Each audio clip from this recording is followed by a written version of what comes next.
El tema de hoy, de lo que hemos venido estudiando, desiertos, así es como le titulé, y el tema de hoy sería el tercer desierto, que se conoce en la Biblia como el desierto de Parán. Ese es el que vamos a estudiar hoy. Para los que se están incorporando por primera vez, especialmente los que me escuchan en YouTube, pueden buscar la lista, el playlist en mi canal, donde dice desiertos, y ahí están todas las enseñanzas anteriores para que puedan llevarlas en orden. Hoy vamos a hablar, como les digo, del desierto de Parán. Debemos de recordar que el desierto lo identificamos como el camino de la prueba y de la transformación. En la mayoría de lo que vamos a estudiar lo vamos a ver desde Deuteronomio, por supuesto del Éxodo. Deuteronomio es donde Moisés empieza a tener una combinación entre la enseñanza histórica, donde hay exhortación, donde él empieza a repasar todo lo que ellos han vivido en cada uno de los desiertos o en ese trayecto por los desiertos. Él reafirma el presente en ese momento y se evoca para el futuro. Deuteronomio significa segunda ley, no porque Dios haya dado una segunda ley, sino porque Moisés está repitiéndole a la nueva generación la ley que ya le dio a los que han de morir en el desierto. De hecho, él inicia escribiendo en Deuteronomio capítulo 8, verso 2: acuérdate de todo el camino por donde te ha traído Jehová tu Dios estos 40 años en el desierto. De los 7 desiertos que vamos a estudiar o que estamos estudiando, el primero fue el desierto de Shur.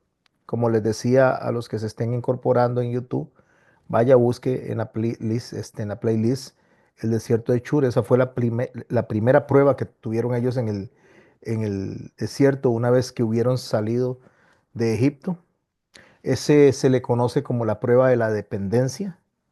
Ahí es donde ellos, en lugar de confiar en Dios, cuando vieron el agua amarga, en lugar de pedirle a Dios que la hiciera dulce para poderla tomar, empezaron los reclamos. A los que más adelante el Señor va a llamar la atención diciéndole que 10 veces contra Él han murmurado o 10 veces contra Él se han quejado, han reclamado. ¿Qué hicieron ellos cuando vieron lo amargo del agua? Bueno, quisieron resolver como resolvían antes: devolvámonos a Egipto porque allá sí teníamos comida, allá teníamos de todo. ¿Qué pasa cuando nosotros venimos y nos encontramos con el primer desierto y nos regresamos atrás? Es aquella mujer que el esposo la golpeaba, que el esposo la mantenía agredida, decide por salvar su vida apartarse, pero se topa con ese tipo que no ha cambiado, no se ha arrepentido y regresa nuevamente con él. Es aquella persona que tenía problemas económicos por resolver a través de deudas, por resolver a través de sus pensamientos humanos en cuanto a los negocios, y en lugar de caminar hacia la promesa, en lugar de caminar hacia la conquista, se devuelve a resolver como resolvía en Egipto. Es aquella persona que es aquella persona que cuando se iba a meter en un negocio, en lugar de consultar con las personas cercanas, con las personas que le aman, tomaba decisiones por sí misma y decisiones malas y no hacía concilio con la familia. Es esa persona que regresa a hacer exactamente lo mismo. No conciliar, no hablar en familia y tomar decisiones por sí solo. O sea, el desierto de Shur fue cuando aprendimos que el ser humano tiene la tendencia, en lugar de avanzar hacia la conquista, en lugar de avanzar hacia la tierra prometida, tiene la tendencia a pretender regresarse a Egipto. El segundo desierto, el desierto de Sin, y vuelvo a repetir, lo pueden buscar en el playlist, estos dos desiertos, para que le queden bien amplios. Es aquella prueba de la satisfacción en Dios, de darse por satisfecho en Dios. Es donde ellos se encontraron insatisfechos con lo que Dios les estaba dando y con las instrucciones que Dios les estaba dando. Ahí es donde Dios les dio del maná, les dio para que comieran, les dijo cómo hacerlo y ellos decidieron hacerlo a su manera. Es el desierto donde no aprendemos a tener plena satisfacción en lo que Dios nos da. Como aquellas personas agarrándonos del primer desierto, que el Señor viene y los puso en una situación tal vez incómoda. Vamos a poner un ejemplo, agarrando el primer desierto con el segundo, para llegar a este de Parán. En Egipto resolvían endeudándose. En Mara, cuando llegan y se encuentran de primero con el problema de la amargura, en lugar de resolver como Dios le está diciendo, se devuelven a Egipto para de nuevo volver a caer en el mismo sistema financiero que tenían antes. O sea, al final de cuentas se va abrazando uno con el otro. Y si yo no logro superar esos dos desiertos, el primero y el segundo, voy a difícilmente superar el tercero. Pero vamos a poner una imaginación. Salimos de Egipto, nos encontramos con el agua amarga, no nos dejamos convencer por el enemigo, no nos dejamos convencer por nuestros pensamientos, por nuestra opinión, y logramos pasar a enfrentarnos con la provisión que Dios nos da. Logramos confiar en la provisión que Dios nos da. Logramos aceptar lo que Dios nos da. Nos damos por satisfechos en lo que Dios nos provee. Y entonces logramos superar ese desierto y ahora vamos a entrar a Parán. ¿Qué es lo que enseña el desierto de Parán? ¿Qué es lo que vamos a estudiar hoy? El desierto de Parán se conoce como la prueba de la visión espiritual. Recuerde que dijimos que en el primer desierto y en el segundo desierto de la mano se resolvía de manera humana. Se resolvía como se resolvía antes en Egipto. Pero ya superado esto, vamos a entrar a la visión espiritual. Ya no vamos a resolver con nuestros pensamientos, sino ya ahora sí decimos, bueno, vamos a enfrentar las cosas como Dios nos las está planteando. Entonces, hoy vamos a aprender lo que es fe y estrategia. Y debemos de aprender lo que es la diferencia entre la fe y la estrategia.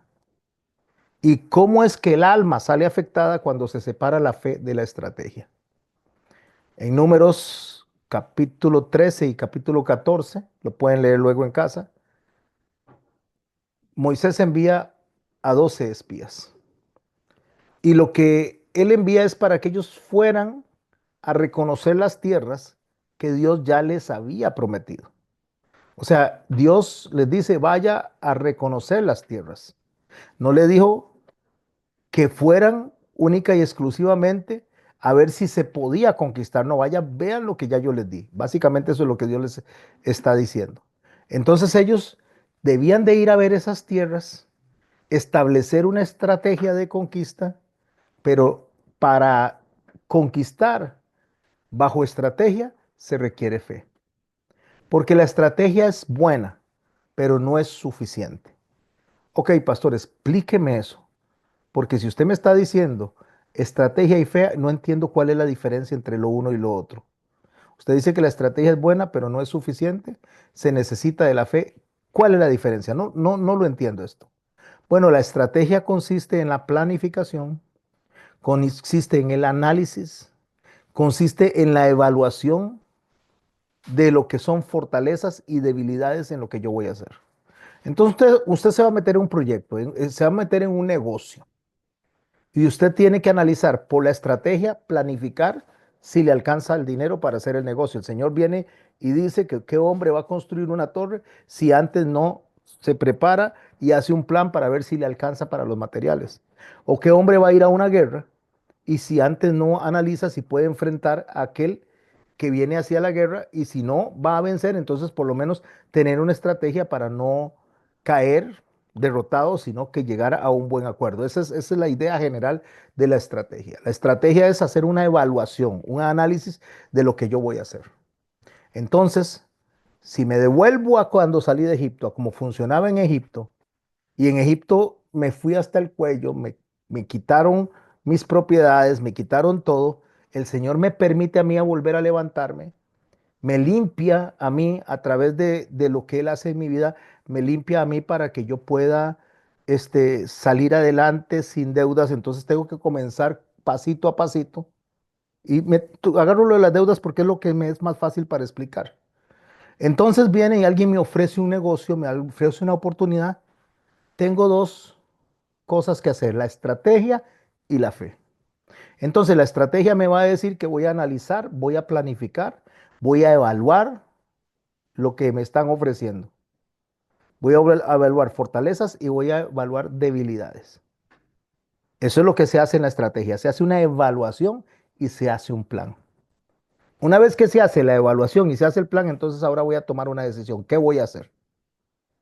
Entonces, mi desierto de Shur y mi desierto de Sin me dice, vaya y endeúdese, vaya y pida un préstamo. Eso es lo que me dice el desierto. Eso es lo que me hace a mí volver a pasar por lo que pasé cuando venía de Egipto. Entonces, si ya yo lo he vencido eso, yo voy a tener una evaluación, voy a tener un análisis, pero voy a basarme en lo que Dios me ha prometido y en lo que Dios me ha dicho que va a hacer en mi vida en la dirección que tengo hacia la tierra prometida. En relación a lo que Dios me dijo que me tiene allá en la tierra prometida. Entonces, eso fue lo que pasó con los espías. Los espías evaluaron la tierra, ellos fueron y evaluaron. Dios les dijo, allá está la tierra para ustedes. Es la tierra que emana leche y miel. Esa tierra yo se las entrego a ustedes y a sus generaciones. Ellos fueron, evaluaron la tierra, evaluaron el tamaño de los pueblos, las ciudades fortificadas. Entonces ellos analizan y hacen una estrategia. ¿Cuál estrategia hacen? En Números 13:28 dice, dicen los espías, el pueblo que habita en aquella tierra es fuerte, las ciudades son muy grandes y son fortificadas. ¿Qué es lo que ellos están haciendo? Haciendo un análisis, están haciendo una estrategia desde su humanidad, desde lo que ellos consideran que pueden o no pueden conquistar. Entonces ellos dicen, allá no podemos. Ese pueblo es muy grande, son personas enormes, son muy fuertes y al final no vamos a poder vencerlos, estamos perdidos. Eso dice la estrategia. Eso es lo que ellos dicen que allá hay para ellos. Pero Dios no dijo eso. Dios dijo que allá les pertenece a ellos porque ya Dios lo había entregado en sus manos. Entonces la estrategia sin fe lleva a las personas al miedo. Y el miedo lleva a repetir conductas de las cuales ya habíamos salido. Porque la fe interpreta desde lo que Dios dijo. La estrategia interpreta desde lo que mis ojos ven.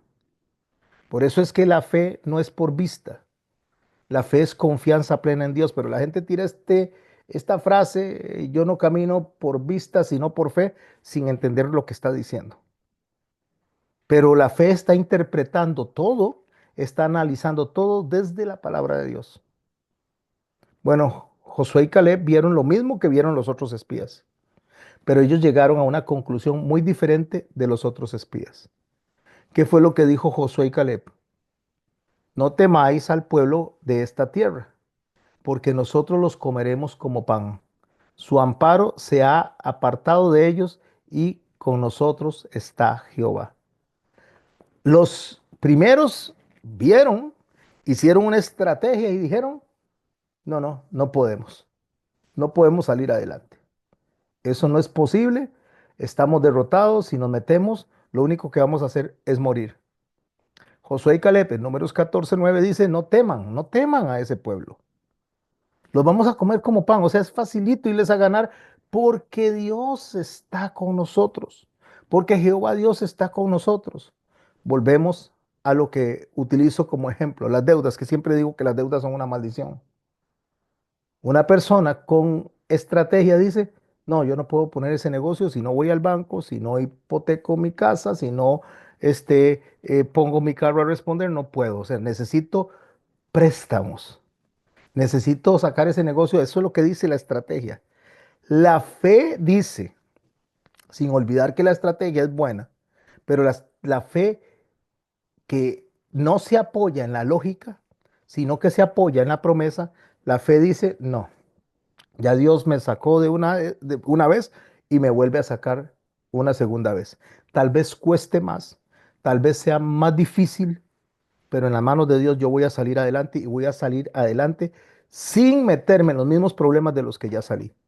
Entonces la fe ve lo mismo que la estrategia, pero lo entiende distinto.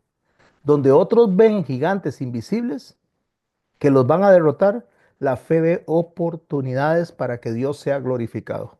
La fe ve oportunidades para poder poner en práctica lo que Dios me dice que haga. Y lo que Dios me dice que haga es confíe en mí. Porque la lógica de la estrategia dice, usted debe de tomar una solución, usted tiene que resolver.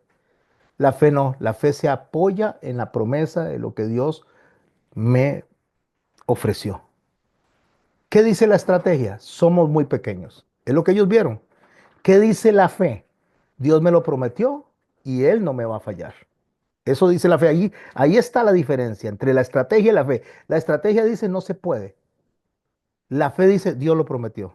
Entonces sí se puede, porque Dios lo dijo. ¿Qué fue lo que dijo Moisés? Envía hombres a que reconozcan la tierra de Canaán, la cual yo doy a los hijos de Israel. Moisés está hablando las palabras que Dios puso en su boca para este pueblo. Y lo que Dios dijo a través de Moisés fue, envía hombres que reconozcan la tierra de Canaán. Por favor, préstele atención a esto. Reconozcan. No dice para qué, conozcan. A ver si podemos captar la diferencia. Conocer algo es ver algo que se ve por primera vez. Reconocer es ver algo que ya se conoce. ¿Por qué ellos tenían que ir a ver algo conocido? Porque Dios dijo, la cual yo le doy a los hijos de Israel. O sea, la promesa ya estaba dada antes de enviar a los espías. La promesa estaba dicha, eso es de ustedes. Vayan y reconozcan lo que les voy a dar. La estrategia que debía ser usada para confirmar la promesa, no para negarla, fue utilizada más bien para desacreditar lo que Dios había dicho. ¿Qué pasa cuando tenemos estrategia sin fe? Y la estrategia no es mala. El problema es que cuando la estrategia se divorcia de lo que Dios dice, vamos a evaluar los riesgos, pero vamos a ignorar lo que Dios dijo. Si Dios nos dice a nosotros que Él es nuestro suplidor, que Él es nuestro proveedor, que Él no va a dejar a un justo desamparado, que Él, antes de que nosotros le pidamos algo, ya Él tiene la respuesta. Entonces, la fe me dice a mí, mire, no tengo todo lo que necesito para montar este negocio. No tengo todo lo que necesito, pero Dios me dijo que confíe en Él. Entonces, como Dios me dijo que confíe en Él, aunque yo en mi estrategia y en mi evaluación no logro ver el escenario completo, voy a esperar. Voy a esperar y Dios sabrá cuándo será el momento en que me va a dar lo que yo necesito. Porque nosotros a través de la estrategia vemos lo lógico, pero no creemos en que Dios puede hacer milagros sobre la lógica. ¿Qué hacemos? Quedamos paralizados en el análisis, porque el análisis nos domina y nos dice no se puede.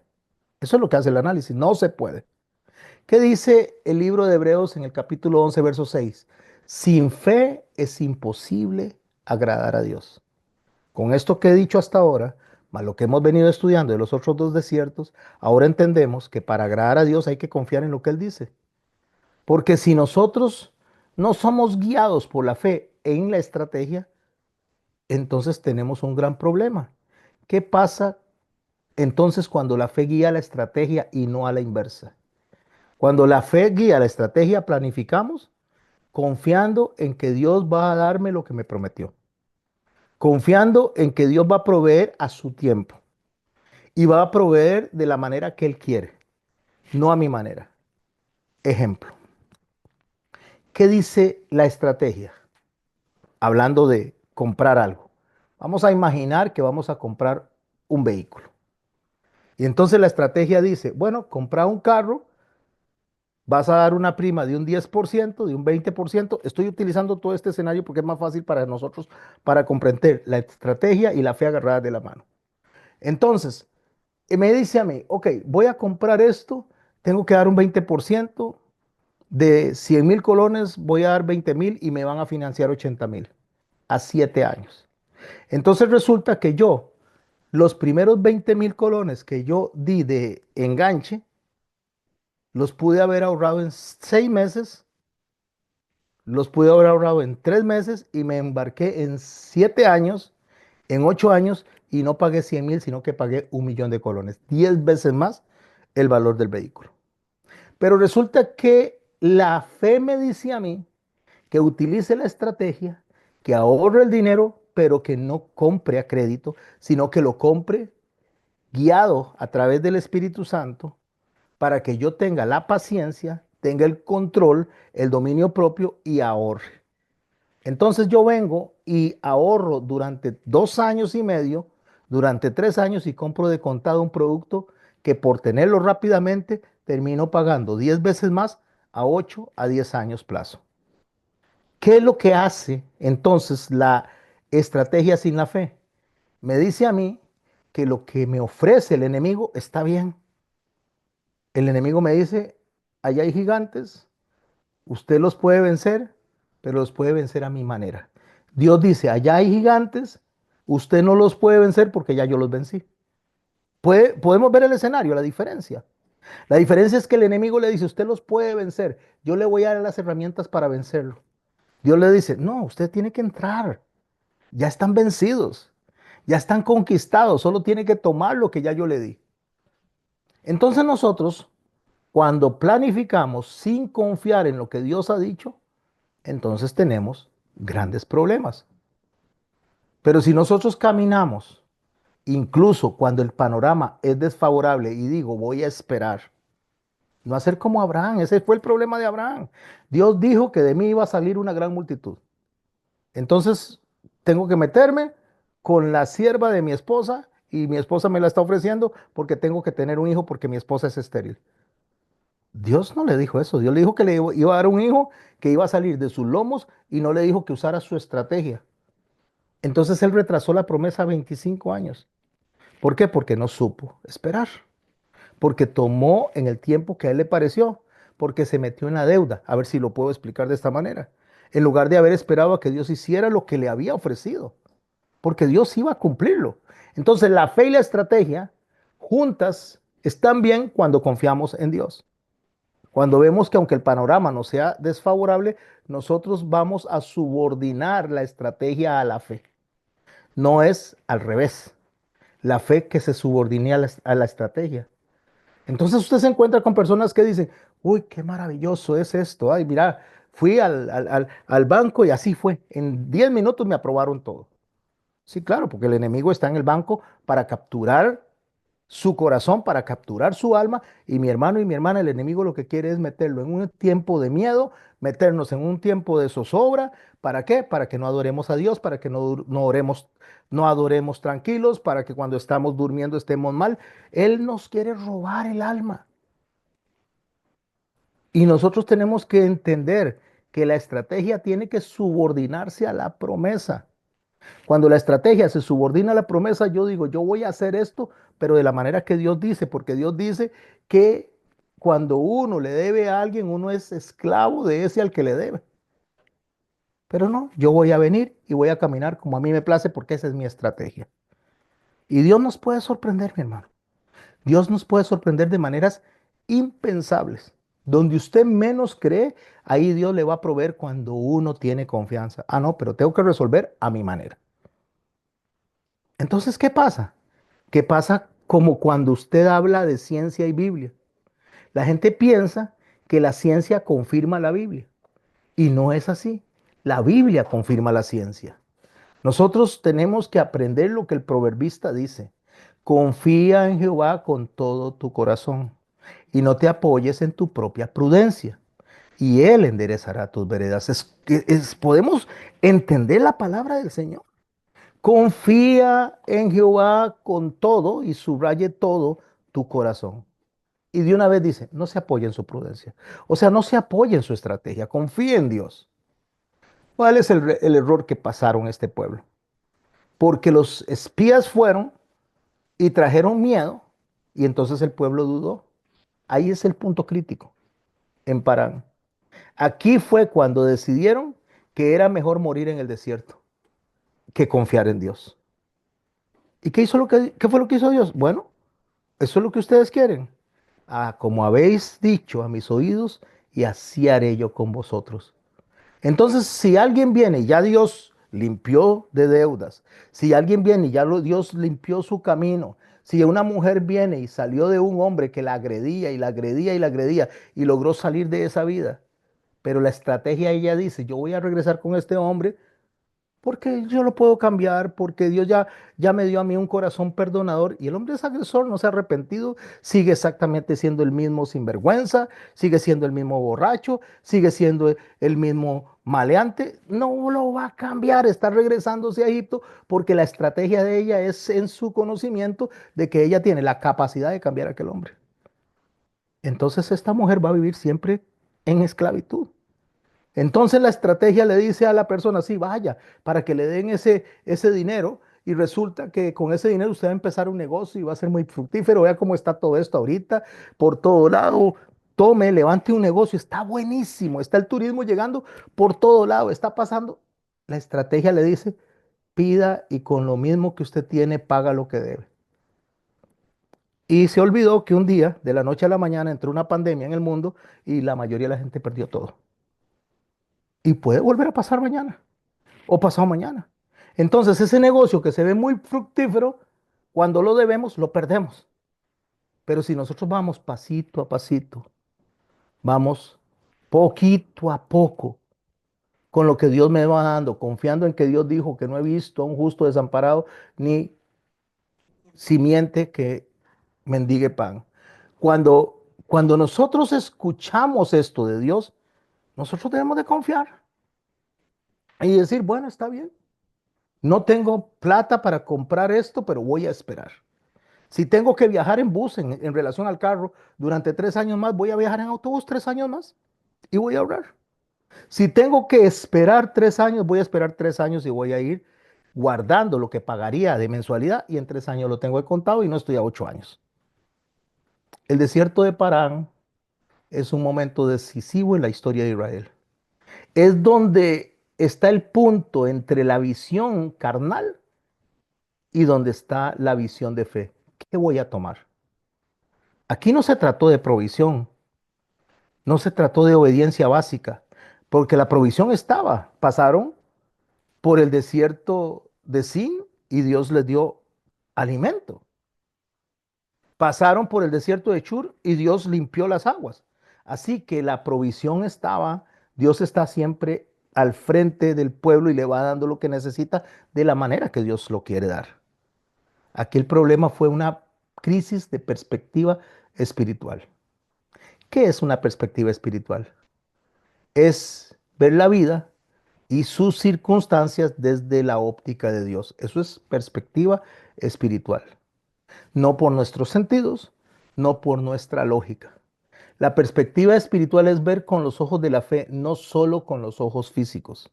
O sea, es interpretar nuestra realidad a través de lo que Dios dijo, no lo que yo siento, no lo que yo pienso, no lo que yo veo. Eso fue lo que vieron los espías cuando entraron, interpretaron desde su visión. Éramos, a nuestro parecer, dice, como langostas. ¿Qué fue lo que ellos vieron? Ellos vieron lo que quisieron ver, no lo que Dios les había dicho. ¿Qué vieron? Vieron gigantes, se vieron a sí mismos como langostas y se vieron derrotados. Eso es una perspectiva carnal. No podemos. No podemos.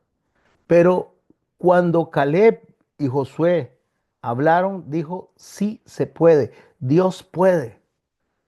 Dice en Números 14:9, por tanto no seáis rebeldes contra Jehová, está hablando Josué, ni temáis al pueblo que está de esta tierra, porque nosotros los comeremos como pan, su amparo se ha apartado de ellos y con nosotros está Jehová, no temáis. ¿Qué hizo la multitud? Lo que debería hacer la multitud es decir, oremos, tienen razón, pidámosle a Dios dirección, que el Espíritu Santo nos guíe. No, quisieron apedrearlos más bien. Eso es la perspectiva humana. Apedriemos a estos porque nos están diciendo que no se puede bajo nuestra lógica, no se puede bajo la forma en que yo estoy pensando resolver. ¿No se ha puesto a pensar usted, mi hermano y mi hermana, que cuando Dios nos quita algo es porque eso estorba? Y si nos está estorbando para la gloria de Él, que nos los haya quitado es excelente. Pero nosotros decimos, ah, no, esto me lo quitó. Tengo que ver cómo hago para recuperarlo. Si Dios lo quitó, dele gracias a Dios. Lo que Dios quita es porque está estorbando para la gloria de Él. Y cuando Dios da algo, la palabra me dice a mí que la bendición de Dios no trae consigo tristeza. Debe haber paz, debe haber tranquilidad, debe haber fe, no solamente lógica. Por eso en 2 Corintios, en el capítulo 5, en el verso 7, Pablo dice, porque por fe andamos, no por vista. A eso se refiere. Porque la lógica dice, no se puede. La fe dice, con Dios todo es posible. ¿Cuál es la diferencia? La diferencia es que la lógica es una herramienta que usamos para pensar con coherencia, lo cual está bien. La lógica busca a partir de lo conocido, razona y trata de demostrar la lógica lo que se puede o no se puede. Vamos a ver un ejemplo. Vamos a decir, todos los seres humanos mueren. Pedro es un humano, entonces Pedro se va a morir. Esa es la lógica. Todos los humanos mueren, Pedro es un humano, se va a morir. ¿Qué dice la fe? La fe es confiar en lo que Dios nos ha dicho. No se opone a la razón, no, por supuesto no, pero agarra la lógica, se basa en la revelación que Dios nos dio y nos dice algo así. Dios promete vida eterna, todos los seres humanos mueren, Pedro va a morir, pero Jesucristo dice que el que muere en él va a resucitar y va a tener vida eterna y va a vivir con él eternamente. ¿Podemos ver la diferencia entre lo uno y lo otro? Podemos comprender que nosotros decimos, el ser humano muere, el Señor dice, el ser humano muere y resucita en él. El ancla de la palabra de Dios no son las circunstancias. El ancla de la palabra de Dios no son los pensamientos humanos. El ancla de la palabra de Dios no es nuestra forma de razonar. Isaías en el capítulo 55, en el verso 8 dice, mis pensamientos no son vuestros pensamientos. Porque el ser humano, lo que dice esto no tiene sentido. Y la perspectiva espiritual, la fe dice, si Dios lo dijo, eso va a pasar. Si Dios lo dijo, eso se va a cumplir, aunque no lo entienda. Porque podemos no entenderlo. ¿Qué fue lo que le pasó a Pedro? Justamente, cuando veía a Jesús, caminó sobre el agua, pero dejó de ver a Jesús y se hundió. Y usted y yo, mis hermanos, si estamos caminando por lógica, si estamos caminando por resultados o resolver de manera humana, nos vamos a hundir. Nos vamos a hundir en este proceso y no vamos a pasar al siguiente desierto para poder enfrentarnos a la tierra prometida y poder llegar a la conquista. ¿Qué es lo que dice Pablo a los romanos cuando le habla de las cosas delante de Dios, las circunstancias delante de Dios, cuando viene y establece un ancla del cual agarrarse para nosotros tomar entre lo que es lo espiritual y deshacernos de la perspectiva carnal, para dejar de estar viendo solo el sufrimiento y poder ver más allá, poder ver un propósito, poder ver en Dios todo lo que Él tiene, aunque no lo entendamos? Dice, a los que aman a Dios, todas las cosas les ayuda para bien. Entonces, mi hermano y mi hermana, si usted y yo amamos a Dios, nosotros lo que hagamos nos va a ayudar para bien. Pero amar a Dios implica obedecer sus mandamientos, porque eso fue lo que dijo Jesús. Si me amáis, obedezcan los mandamientos. Si me aman, entonces, ¿qué es lo que dice el Señor? Que hagamos como Él hizo. Cuando José estaba en la cárcel, estoy hablando de José, el hijo de Jacob. Cuando José estaba en la cárcel, él no tenía esa perspectiva de la lógica humana. La lógica humana para él sería, tengo que estar afuera. Pero la palabra de Dios dice que Dios estaba con él. Entonces, cuando él se enfrentó a sus hermanos, él les dijo a ellos, ustedes pensaban que estaba el mal contra mí. Ustedes pensaban que ustedes estaban contra mí. Mas Dios lo encaminó para bien. O sea, me mandó adelante a mí para que ustedes estuvieran bien. Vean lo que está pasando ahí.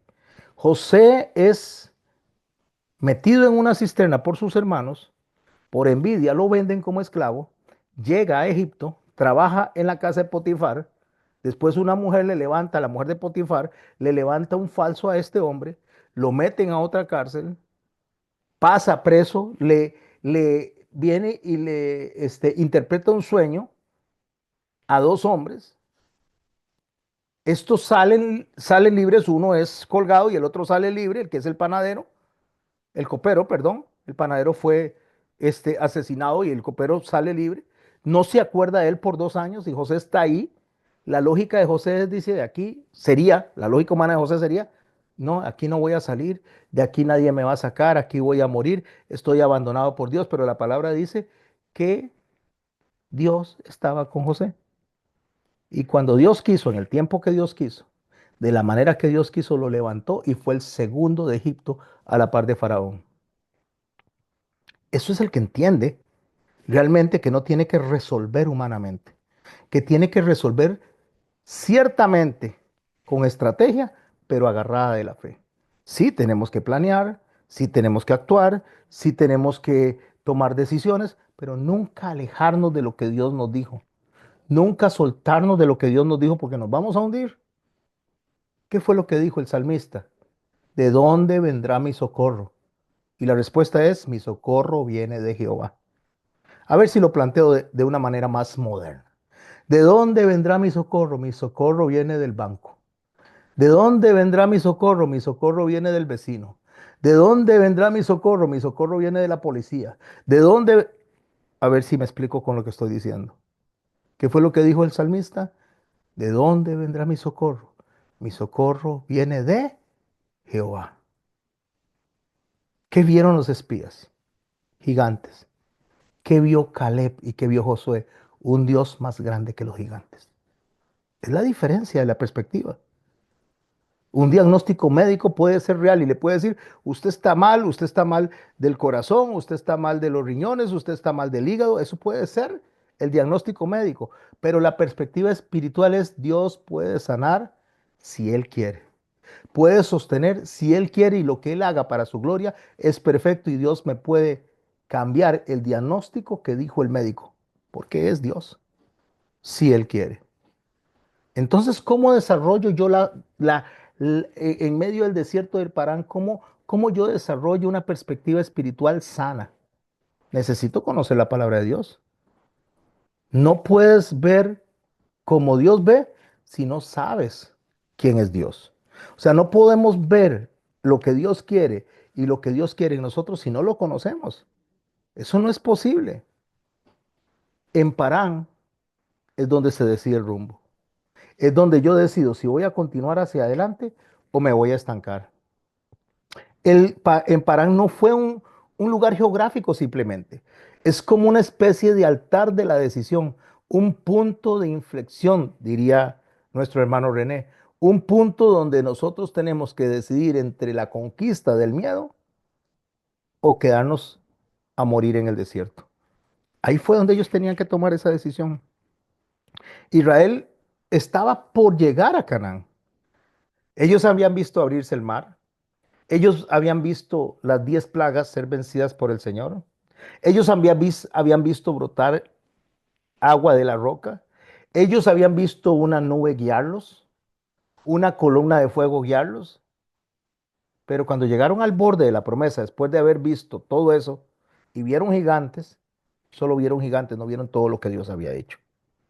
Todo lo que Dios ha hecho en nuestras vidas, mis hermanos y mis hermanas, al día de hoy. ¿De dónde nos ha sacado Dios? ¿Cómo nos ha levantado? ¿Cómo ha restaurado nuestros corazones? ¿Cómo ha restaurado nuestras familias? ¿Cómo ha restaurado nuestras vidas? ¿Cómo Dios ha hecho de nosotros algo muy diferente a lo que éramos? Pero cuando nos vemos ante el borde de ir a conquistar la tierra, entonces caemos en un miedo y empezamos a ver gigantes, donde Dios ve seres vencidos por Él. ¿Qué representa entonces un momento de decidir? ¿Vamos a caminar por lo que vemos o vamos a caminar por lo que creemos? ¿Vamos a caminar por nuestra lógica o vamos a caminar por la promesa que Dios nos dio? ¿Qué vamos a hacer ahí? ¿Sabe qué no? ¿Qué fue lo que pasó ahí? Allí no se perdió la batalla, se perdió la visión que Dios había dado. Ahí no los venció el enemigo, quien los venció fue su propia incredulidad. Eso fue lo que los dejó fuera del desierto, su propia incredulidad. A diferencia del pueblo, Josué y Caleb vieron un panorama totalmente diferente. Cuando nosotros, mis hermanos y mis hermanas, vemos con fe, nosotros vemos las murallas pequeñas porque Dios es grande. Nosotros logramos ver la muralla y el enemigo pequeñito porque Dios es grande y sus problemas son perdón, y sus promesas son alcanzables y sus promesas dicen que ya Dios conquistó eso. Y si Dios dice que Él lo conquistó, nosotros debemos de creerlos. Nosotros no podemos morirnos en Parán. ¿Qué fue lo que dijeron ellos? Ojalá nos hubiéramos muerto en el desierto. Entonces Dios le dijo así, así como habéis dicho a mis oídos, así yo haré con vosotros.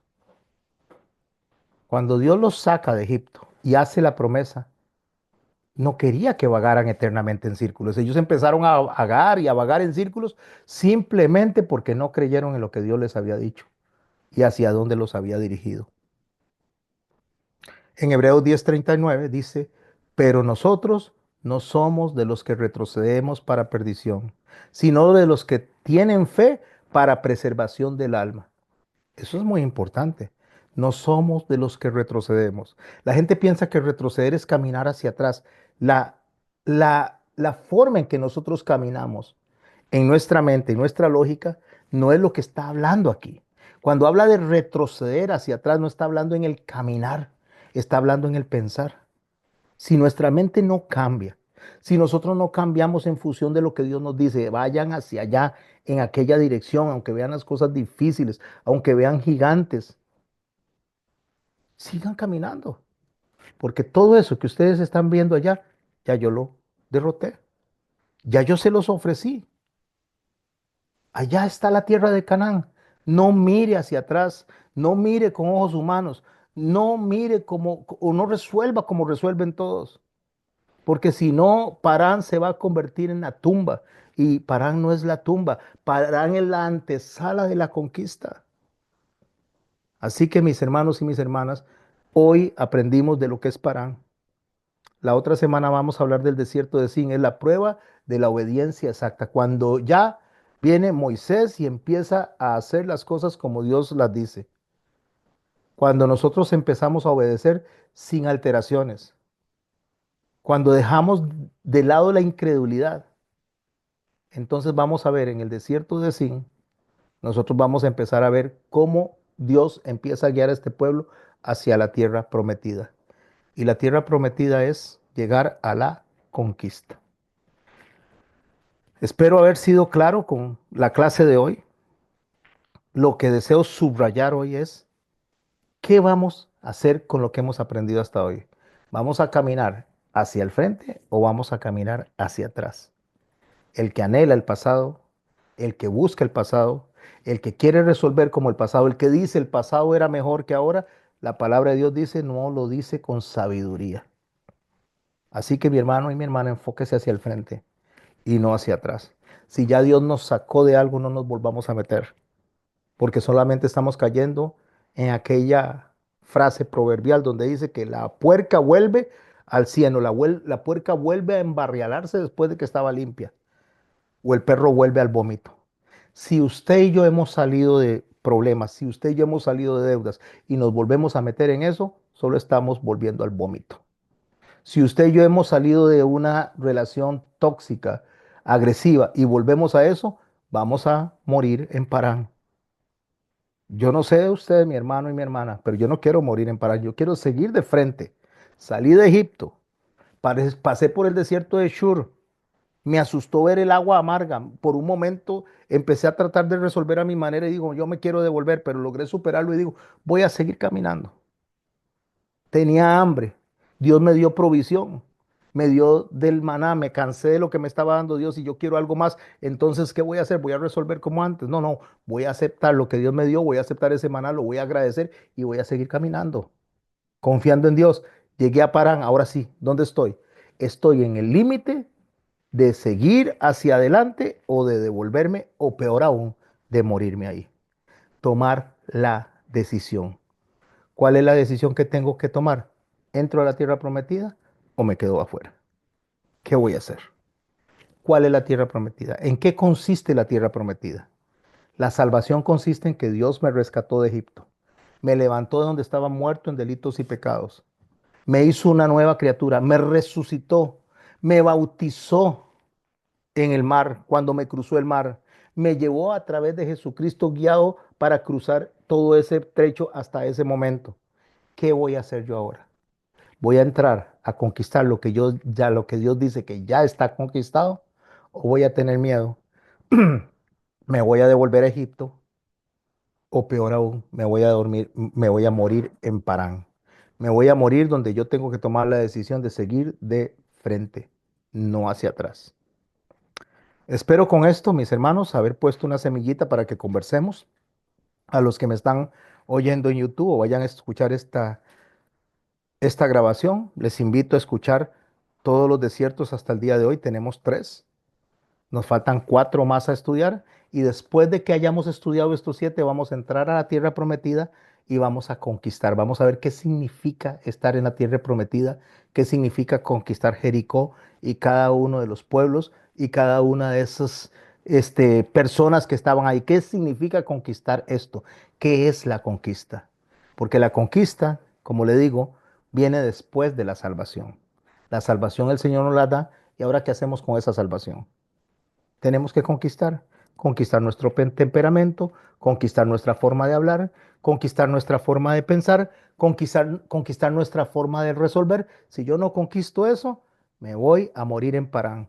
Y si no me muero en Parán y continúo actuando en el camino hasta llegar al borde donde Dios pudo haberme metido en cuestión de 3 días, me voy a quedar dando vueltas en el desierto por 40 años. Perdido en el desierto por 40 años. ¿Para qué? Para que se muera la generación que murmuró contra Jehová, para que se muera la generación que no confió en Jehová. Y el Señor le dijo a Moisés, de los de 20 para abajo, más Josué y Caleb son los que van a entrar. Todos los demás van a morir en el desierto. Incluso Moisés murió en el desierto. Así que mi hermano y mi hermana, ¿qué vamos a hacer? Está hablándole Moisés en este momento a esa juventud que no murió, cuando ya van a entrar, le está diciendo, acuérdense lo que Dios hizo con nosotros durante estos 40 años. Aquí lo dejo de grabar